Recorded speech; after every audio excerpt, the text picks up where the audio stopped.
I think that fundamentally the world has to be worth saving, because if it's not, what are you going to do? Are you just going to sit on your couch and wait for everything to fall down around your ears? I don't think that that's even possible for human beings. I think we frankly want to survive more than that.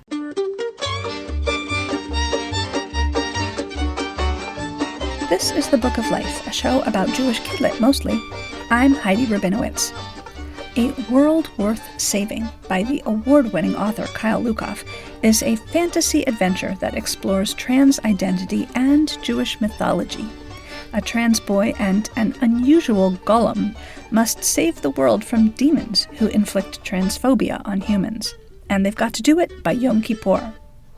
This is an action-packed story with real-world insight. It's kind of heartbreaking and heartwarming. And it's got the most interesting golem with the most personality of any that I've seen. For show notes, a transcript, and links to more about Kyle's work, subscribe to my newsletter at bookoflifepodcast.substack.com, where you'll also find bonus content like Jewish Kidlit news and calls to action. Or you can visit my full website at bookoflifepodcast.com. Kyle Lukoff, welcome to the Book of Life. Thank you for having me. I was moved to interview you by your new novel, A World Worth Saving, but I'd like to put it into the context of your other works. You are perhaps best known for your picture book, When Aiden Became a Brother, and your first novel, award-winning novel, Too Bright to See. Both of those actually won multiple awards. Can you talk just a little bit about your journey as a writer? Sure. It is interesting to me to see how my career has grown over the years and how many different kinds of books I have gotten to write, and yet how so much of the attention is still always on my more trans-themed books, which isn't a bad thing, but I always like to take opportunities like this to plug my first picture book, which was called A Storytelling of Ravens and is about collective nouns. And then the second book that I actually sold, it came out after Aiden, but it is called Explosion at the Poem Factory.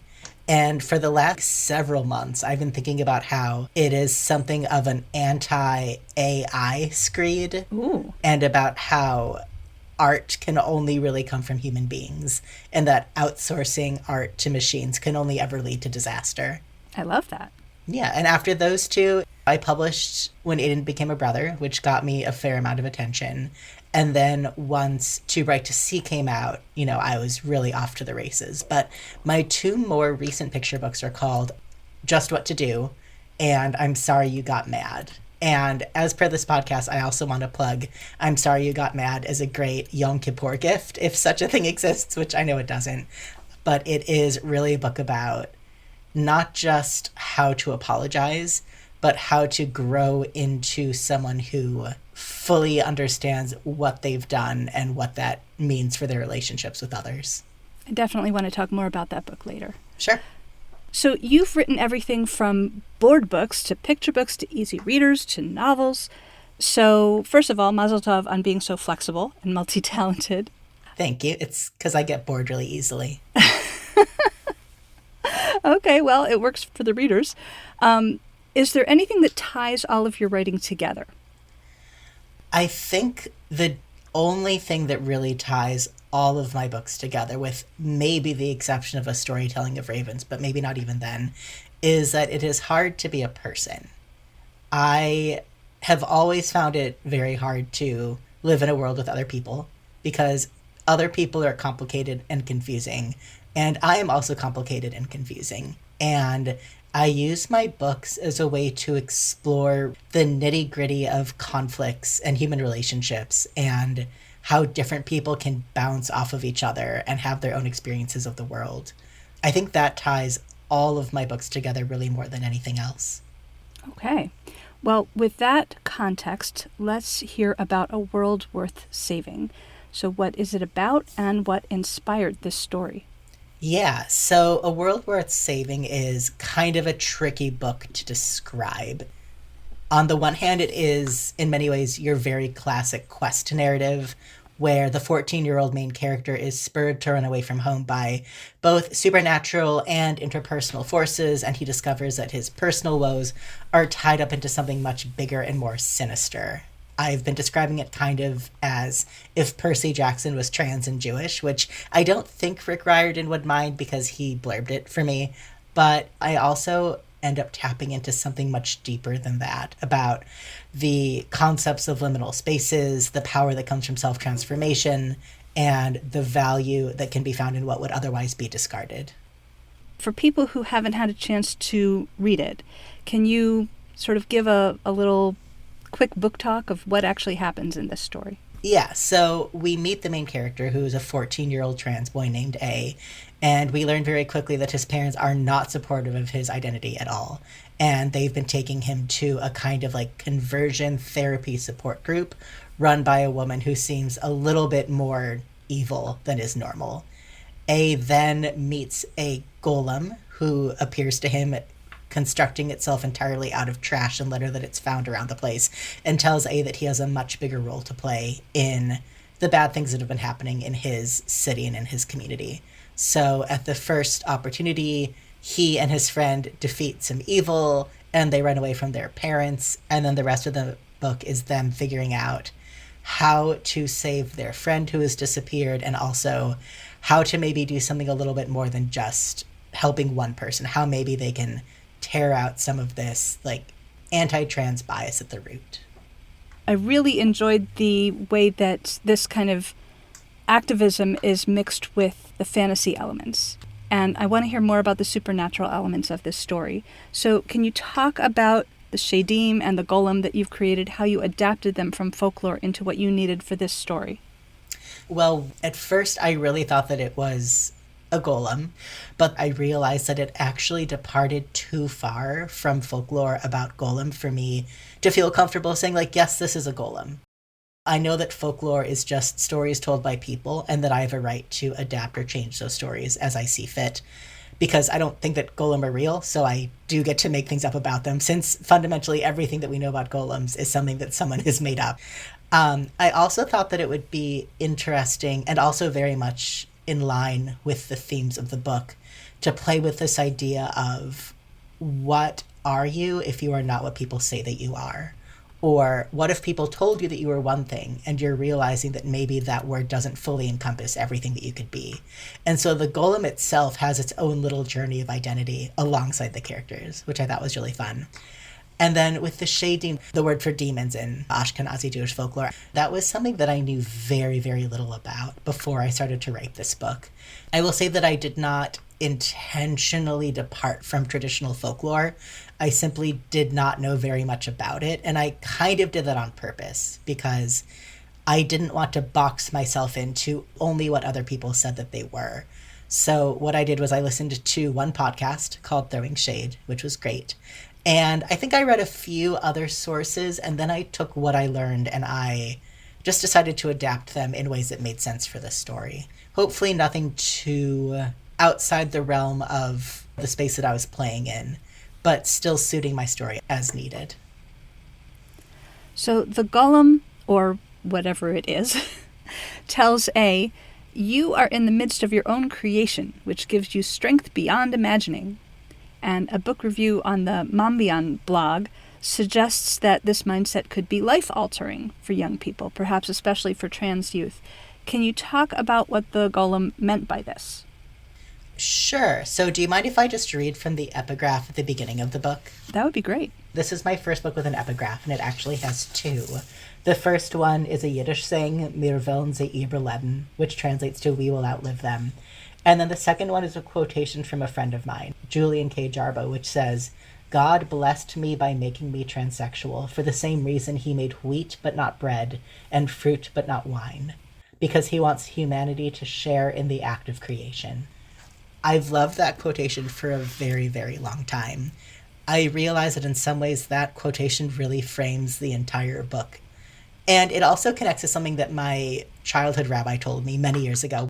I'd been bat mitzvahed at 13, and then I moved to New York when I was 18.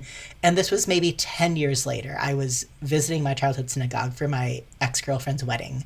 And I introduced myself. I reminded him who I was. I said, I didn't look like this when I was young. I transitioned several years ago. And he nodded. He asked me if I was dating anyone. And I said no. And then he said, it is a holy thing to find your own path. And that's the only thing that he ever said about my transition. He simply told me that it was a holy thing that I was doing. And I decided that I agreed with him.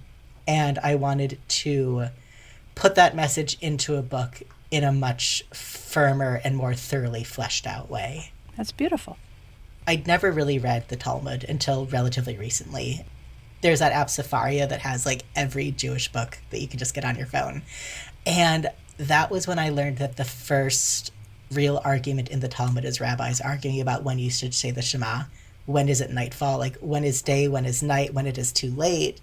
I thought that idea of arguing about when is one thing this other thing, or like when is it permissible to perform this mitzvah in that space between day and night, I found that to be a really powerful framing for my own thoughts about the special nature of the times in between. I love that. Is this your first book that draws on your Jewish identity? I think it is my first book with any Jewish character ever. And I sure did dive in head first. When I first started writing it, I thought that it was going to be somewhat incidentally Jewish. I thought that the main character would be Jewish in the way that I was growing up, which is to say, fairly isolated from any sense of Jewish community and without much education. But then the rest of the story would be sort of your standard quests that would draw from other folklore. And the more I wrote it, the more Jewish it became. The novel then required that I become more deeply invested in my Jewishness too, which was an interesting process and is still an interesting process that is ongoing. So writing the book actually impacted your own personal sense of identity? I think so, yeah. Wow. I think it just made me feel more Jewish. Wow. Very cool. A World Worth Saving takes place during the high holidays. And your recent picture book, I'm Sorry You Got Mad, also works really well as a Yom Kippur story, even though it's not explicitly about that, because of its theme of apology. So tell us more about I'm Sorry You Got Mad. Sure. So I'm Sorry You Got Mad might be my favorite of my books so far. It is a picture book told entirely in the form of letters from one kid to another. The first letter just says, sorry. And then I think the third note says, I'm sorry you got so mad, but it wasn't my fault. And then as the letters progress, we learn more and more about what exactly happened that made this kid have to apologize and why he made that choice and what it means to really take accountability for your actions and repair your relationship with the person that you hurt. It was a lot of fun to write. It just kind of flowed out of me very naturally. I'm really thrilled with how well it's been received by educators, parents, children, everyone, really. Did you have Yom Kippur in mind when you wrote it? No. I just think about apologizing a lot because, like I said earlier, my work all tends to deal with those sticky places in between people, and I tend to fixate on the ways that I have hurt people and what I can do about it, and also on the ways that people have hurt me and what I wish that they would do about it. So this is just something that I think about all the time. And not even like a bitter, like, this person did this to me and I need them to say sorry. It's more like, oh, I'm curious about how those actions made me feel. And I'm curious about what would make me feel better. And I'm curious about why they might not realize that this is still impacting our relationship. Like that sort of thing. So the high holidays themes of both of these books is making me wonder if that time of year is particularly important to you, or if not, do you have a different favorite Jewish holiday? Growing up, we were definitely high holidays Jews. We rarely went to Shabbos, but we pretty much went to Rosh Hashanah and Yom Kippur every year. And then I didn't go for many, many years until I was in my late 20s or early 30s in New York. And I started going to the high holiday services, CBST, Beit Simchat Torah in New York. And it just became very important to me. It just feels like a very powerful time of year, a very textually rich time of year, where there's so much to think about and ponder and consider and wonder. I do think that it is probably my favorite Jewish holiday. I mean, I actually really love Yom Kippur. I know that I say this in the book. It is possible that I made it up, but I probably didn't. I probably read it somewhere. But I really think of Yom Kippur as a blessing, right? Like, I think that it is a wonderful thing to be given the chance to think about how you treat the people in your life and what you want to do about it.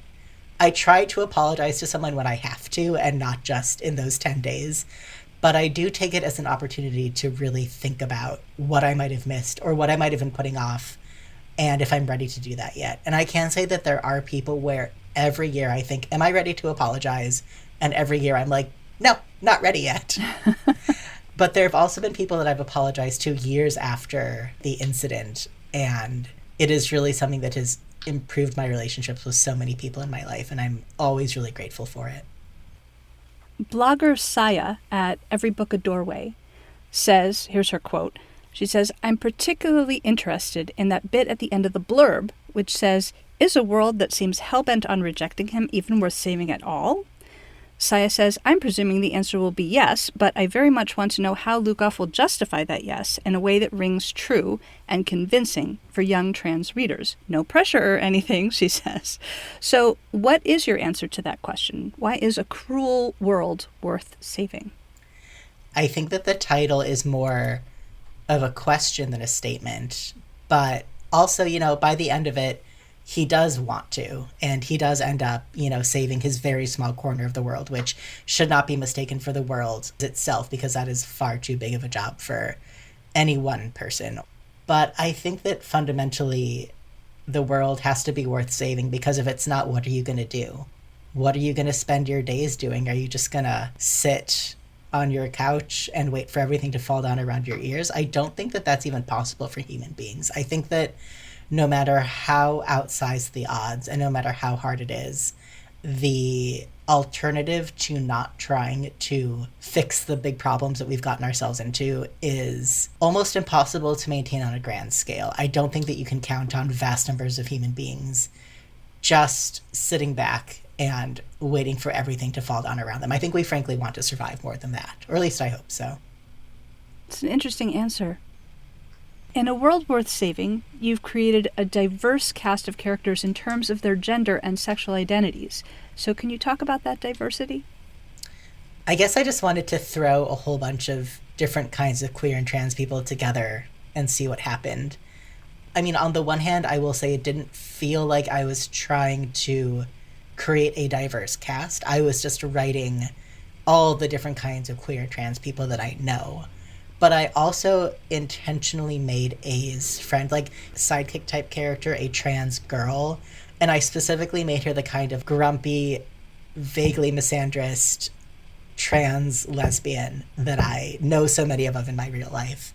I know and I care about so many women who fit that description. And I really wanted to bring a girl like that to life. And then also see what would happen if I tried to force her into the role of sidekick to some boy and then have the character rebel against that as I was trying to write her. Can you suggest any companion books for A World Worth Saving? Could be other Jewish books, queer books, books that are both. Ooh. Yeah, so I read Sasha Lamb's book, When the Angels Left the Old Country, somewhere in the drafting of this, and I actually remember feeling really thrilled to read it because I thought to myself, here is someone who's doing what I'm trying to do and doing it so much better than me. And I love to read a book that is so much better than anything I think that I could do myself. I just found the prose in it to be so stunning and so unique and so original. And it also felt like deeply meaningful and significant for me to read something that felt kind of like old-timey, like Yiddish literature that I can't read because I don't speak Yiddish, made queer and trans and feminist. And that book was such a gift.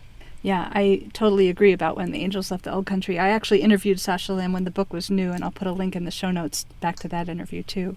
Cool.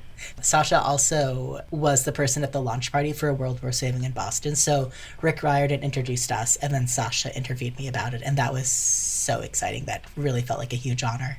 Yeah, that's wonderful. It's Tikkun Olam time. What action would you like to call listeners to take to help heal the world? I want listeners to buy books from their local bookstore if they have one, and Barnes & Noble or bookshop.org if they don't, or to get books from the library. Actually, no, I would say get books from the library first.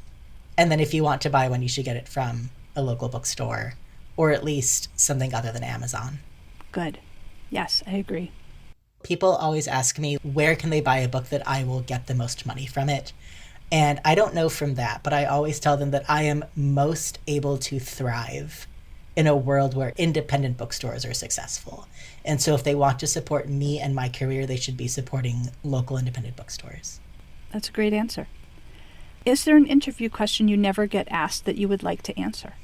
Ooh, you didn't put this in your email. I didn't know this one was coming. For this book, I really like it when people ask me about dumpster diving, because there's a whole dumpster diving subplot in this. And I can tell you that every single food item that the characters find in the trash is something that I also found when I was dumpster diving in Brooklyn in my 20s. And that you shouldn't go digging through the trash by yourself right now, but that it is also a skill that one can learn if one wants to find people who can teach them. That's intriguing. What are you working on next? Ooh, well, there's 4 different books right now that are in 4 different stages of drafting or revisions. One of which is a secret, one of which I'm still not quite able to talk about, but I can say that I am working on the chapter book that I wrote for that multi-author series spearheaded by Kate Messner called The Kids in Mrs. Z's Class. My book in that series is about a little boy named Sebastian, and he is closer to me, I think, than maybe any character I've ever written. I love him very much. Do you have any more Jewish content books in the works? There is the possibility that I could write a sequel to A World Worth Saving, but that kind of depends on how this one is received. So I'm open to that, but we don't know if it's going to happen yet. I haven't figured out yet how I want to put Jewishness into future projects, because this was very hard. It's going to take me a minute to be up for it again. It would be wonderful to get a sequel, because this was a great adventure, and I think it would be really fun to have it continue. Oh, thank you so much. I hope so. Where can listeners learn more about your work? My website, kylelukoff.com, and you can follow me on Blue Sky and also Instagram, both at just Kyle Lukoff. Is there anything else that you want to talk about that I haven't thought to ask you? I think I would really like to plug my board book, Awake Asleep. I'm incredibly proud of that one. It is my first rhyming book.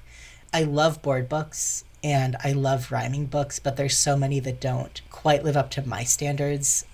Yeah, I think I would say I would love for Awake Asleep to get a little bit more recognition, because I think that that book, more than anything else, proves my range and proves my investment in quality literature for all kinds of children of all ages, not just the more specific pigeonhole that I could very easily be slot into.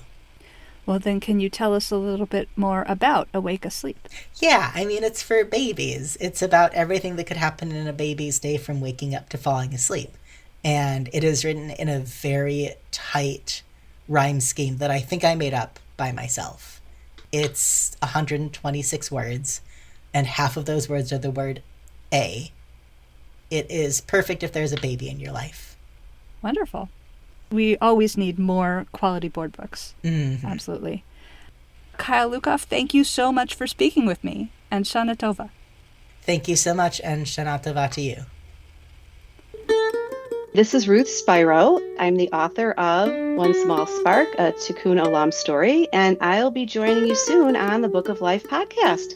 I'd like to dedicate my episode to the illustrator of this beautiful book, Victoria Tentler-Krylov. Without her absolutely luminous illustrations, this book would not be as wonderful as it is. I so appreciate her work and her dedication to her art that I think it's important to dedicate this to her. Hi, my name is Richard Michelson. I will be joining Heidi Rabinowitz soon on the Book of Life, my favorite podcasts. I will be talking about my book, More Than Enough, inspired by Maimonides' Golden Ladder of Giving.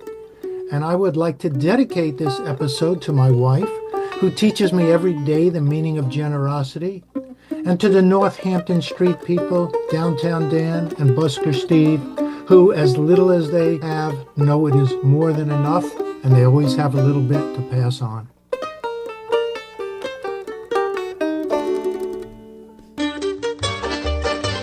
Say hi to Heidi at 561-206-2473 or bookoflifepodcast@gmail.com. Subscribe to my newsletter on Substack to join me in growing Jewish joy and shrinking anti-Semitic hate. Get show notes, transcripts, Jewish Kidlit news, and occasional calls to action right in your inbox. Sign up for the newsletter at bookoflifepodcast.substack.com. You can also find the Book of Life on Facebook, Instagram, and YouTube. Want to read the books featured on the show? Buy them through bookshop.org/shop/bookoflife to support the podcast and independent bookstores at the same time. You can also help us out by becoming a monthly supporter through Patreon or making a one-time donation to our home library, the Feldman Children's Library at Congregation B'nai Israel of Boca Raton, Florida. You'll find links for all of that and more at bookoflifepodcast.com. Additional support comes from the Association of Jewish Libraries, the leading authority on Judaic librarianship, which also sponsors our sister podcast, Nice Jewish Books, a show about Jewish fiction for adults. Learn more about AJL at jewishlibraries.org. Our background music is provided by the Freilach Makers Klezmer String Band.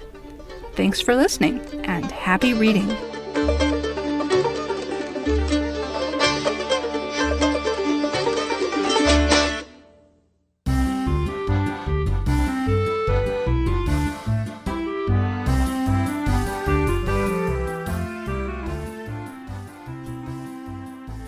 Step into the world of mystery, memory, and meaning with author Saul Golubkow.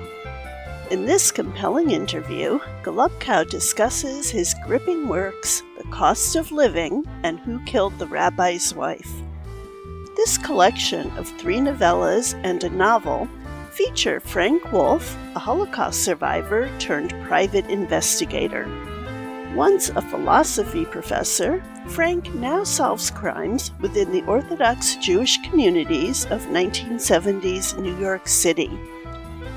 He is joined by his inquisitive grandson Joel and later his sharp daughter-in-law Aliyah. Frank navigates a complex world where Jewish tradition, trauma, and truth collide. Golubkow shares the inspiration behind his characters, the cultural richness of his settings, and how Jewish tradition shapes every clue. Don't miss this conversation with a writer who brings heart and humanity to the detective genre. Find us at jewishlibraries.org/nicejewishbooks.